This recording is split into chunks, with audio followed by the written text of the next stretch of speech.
अस्सलाम वालेकुम दोस्तों, कैसे हो? मुझे उम्मीद है कि आप सब सही हो गए। न्यू अपडेट के साथ मैं आपके सामने फिर हाजिर हो चुके हैं। अगर आप कुवैत में रहते हैं, कुवैत की खबरों से हमेशा के लिए अपडेट आना चाहते हैं तो ये वीडियो आप शुरू से लेकर आखिर तक देखते रहिए। इस वीडियो के अंदर मैं आपको कुछ इंपॉर्टेंट जो है इन्फॉर्मेशन देने वाला हूँ और आप लोगों को बताने वाला हूँ एयरपोर्ट के हवाले से। और अभी जो है कुछ बड़ी अपडेट आ रही है। बहुत सारे लोग हमसे कुछ चीज़ें मालूमात कर रहे हैं जो कि बच्चों के हवाले से है, एंट्री के हवाले से है और सऊदी के हवाले से एक बैन अपडेट है जो कि बैड अपडेट बोल सकते हैं उसको, और बैन लोगों को लेकर है, उसके हवाले से हम बात करेंगे। तो सारी डिटेल्स हम आपको बताने वाले हैं और इंटरनेशनल एयरपोर्ट पर अभी क्या चल रहा है वो सारी डिटेल्स हम आप तक शेयर करेंगे। लेकिन उससे पहले मैं आपको बता देता हूँ, चैनल पर हमारे पहली बार आए हैं, चैनल को सब्सक्राइब करें और साथ ही साथ बेल आइकन ज़रूर प्रेस कर दें ताकि हमेशा आपको इसी तरीके से अपडेट मिलती रहे और आप हमेशा हमारे साथ में जुड़े रहें। तो सबसे पहली अपडेट की तरफ बढ़ते हैं। जो बड़ी अपडेट आ रही है निकल के, वो आ रही है अभी जो है कुवैत के अंदर हमसे बहुत सारे लोग जो है सवाल कर रहे हैं एक चीज़ को लेकर, जो कि हमने सुबह वीडियो डाला था कि अभी जो है 1 अगस्त है, आप जैसे कि आपको मालूम होगा आज, और आज से जो है लोगों की एंट्री शुरू हो गई है।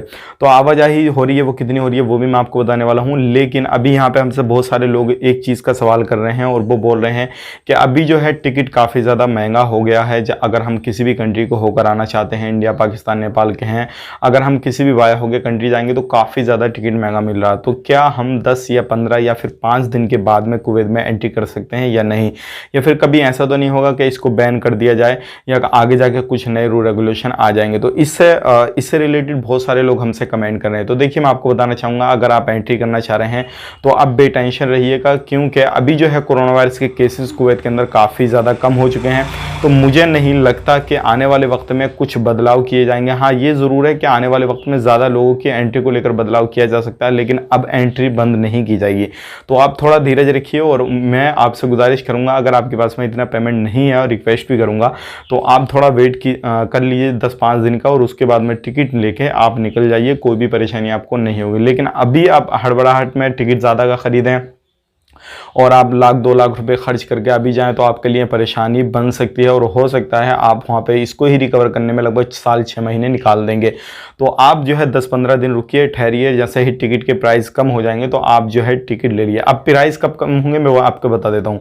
अब अगली अपडेट आ रही है निकल के, वो आ रही है एयरपोर्ट के हवाले से। डेली जो फ्लाइटें हैं एयरपोर्ट पे 100 फ्लाइटें जो है आवाजाही कर रही हैं, यानी कि आ भी रही हैं जा भी रही हैं डेली। अभी इस तरीके का ये शेड्यूल बना हुआ है, डीजी की तरफ से अपडेट दिया गया है, और 5000 पैसेंजर जो है वो आ रहे हैं एयरपोर्ट पे अभी। लेकिन जैसे ही इसको 10,000 कर दिया जाएगा, फ्लाइट की जो संख्या है 200-250 कर दी जाएगी, तो क्या है, वो जो टिकट महंगा है 500 गेडी का उसको कम कर दिया जाएगा। वो जो टिकट नॉर्मल प्राइस जो रहते हैं टिकट के वो हो जाएंगे, और लोगों की आवाजाही जब ज़्यादा हो जाएगी तो ये ऑटोमेटिकली जो है सारी चीज़ें सही हो जाएंगी। इसमें कोई भी हड़बड़ाहट की ज़रूरत आपको नहीं पड़ेगी। तो मैं आपसे यही कहूँगा कि इसी तरीके से सिर्फ ये प्राइस जो है कम हो जाएंगे, और जल्दी ही कुछ ना कुछ इस तरीके से अपडेट आ जाएगा। जब लोग ज़्यादा बुकिंग वगैरह करेंगे और ज़्यादा इस चीज़ का ऑब्जेक्शन उठाएंगे इतना टिकट को लेकर, तो ऑटोमेटिकली जो है नॉर्मली फ़्लाइट्स चालू हो जाएगी और ज़्यादा फ़्लाइटों को इजाज़त दी जाएगी, और उसके बाद में जो है लोग जो है एंट्री करेंगे तो इतना पैसा उनका नहीं लगेगा।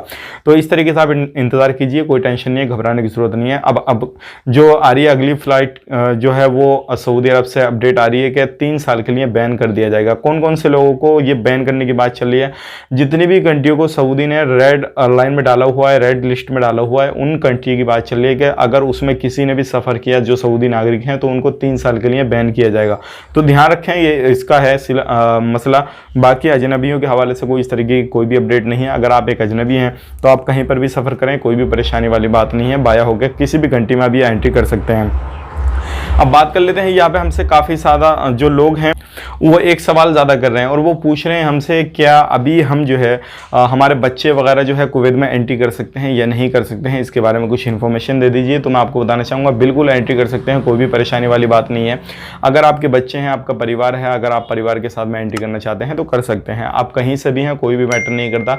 अगर आपकी कंट्री से फ्लाइट डायरेक्ट चलिए तो डायरेक्ट लीजिए, बाया होकर जाना चाहते हैं तो बाया होकर जाएँ, कोई भी परेशानी नहीं है। तो ये कुछ इंपॉर्टेंट चीज़ें थी जो कि आप तक मैंने शेयर की। मिलेंगे इस नए वीडियो में, तब तक के लिए आप अपना ख्याल रखें, अपनी फैमिली वालों का ख्याल रखें। Take care, bye bye.